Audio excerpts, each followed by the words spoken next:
Rail workers in the UK have decided to continue with their strike pay over working conditions and fair pay.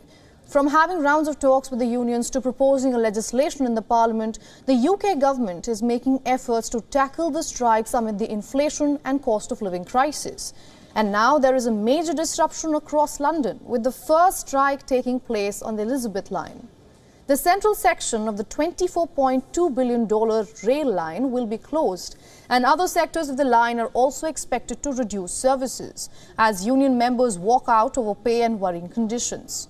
Now, this will have a huge impact on commuters who are trying to reach some of the busiest areas of London to work or to shop, including the famous Oxford Street. The union confirmed that the strikes are happening after talks failed to produce a deal.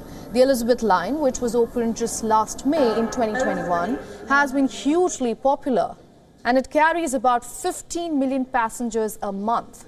The line is also expected to generate a revenue of more than $600 million for the year 2023 and 2024.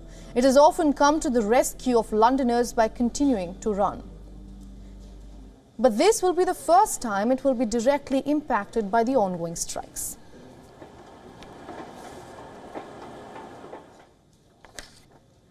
And for more on this, our correspondent Alex Aizat is joining us live from London. Welcome to the broadcast, Alex. Elizabeth Line has played a leading role in central Delhi.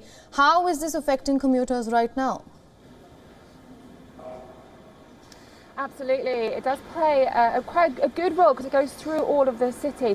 However, today, I managed to get here to Bond Street, which is one of the main ports of Elizabeth Line, just off the Oxford Street, and the roads are very impacted by the lack of transportation. So it's not just this strike happening here on the Elizabeth Line, it's also some of the buses as well down the south of London. They're also striking today. So a lot of commuters are trying to find other ways to get into work. The roads have been impacted, congestion is also quite heavy, as I said, so it has had a huge impact. But this strike here, usually the Elizabeth Line has been running, as you said, all through those other overground tube strikes, and Crossrail didn't want this to go ahead. But what is important to note about this particular strike, it isn't just with regards to pay and conditions with government that the other unions are fighting for, even though Prospect and TSSA are also in other tube stations as well. There's also an impact here from an external subsidies company that's called MTR. Now, Crossrail and TfL for London own all of the rail stations, but with some of the train drivers here have been outsourced from another company, and they're saying that those people that have been outsourced are getting up to £30,000 more money per annum than the train drivers on the TfL system, and they really want to make sure that everyone gets that fair amount. And of course TfL don't think that they can give that amount, even though the trains have been getting in quite a bit of profit now that all restrictions have been lifted. But that will be ongoing for the foreseeable future. There is also going to be this Work 2 rule, which is going to be in place until February, which means that those on the Elizabeth Line, staff and train drivers, can just down tools, they won't do voluntary overtime, and they won't even just go a few minutes over their own hours. So it would be working to the rule of 9 to 5 or whatever their hours are. So that could mean that last-minute cancellations could stay with us all through until February, not just today when this strike is happening. All right, Alex. Now, just to break it down for our viewers, Rishi Sunak says that he's ready to negotiate with the service members on strike, but the people are saying that this is about fair pay, pensions and a stable working condition. So I want to ask you, how does one negotiate on something so basic? Well, Rishi Sunak and the government have before now been asking those in charge, the bosses, to actually deal with the situations themselves before it gets to government, who have the ultimate hands in their pockets to see if we can be putting any more money into all of the rail and bus services.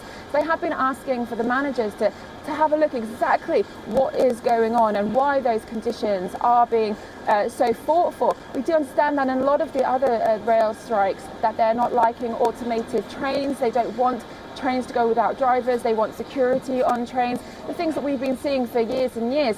But the managers have said we have to move with the times, and if they can run a train without a driver, then they will run a train without a driver. That will save them money, and then the public will be able to save money in the long run as train ticket prices supposedly will come down. Of course, we haven't actually seen any train prices come down within the last couple of years.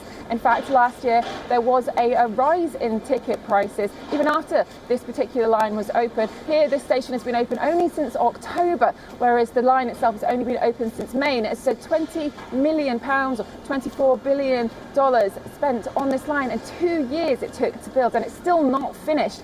So there are a lot of problems within the train lines that the government just can't fix, but they are trying to push forward these conversations, and they will have the power over the managers to push things through if they're seeing from all of these reviews that something needs to be done. All right, thank you for all those updates. That was Alex Izad reporting live from London.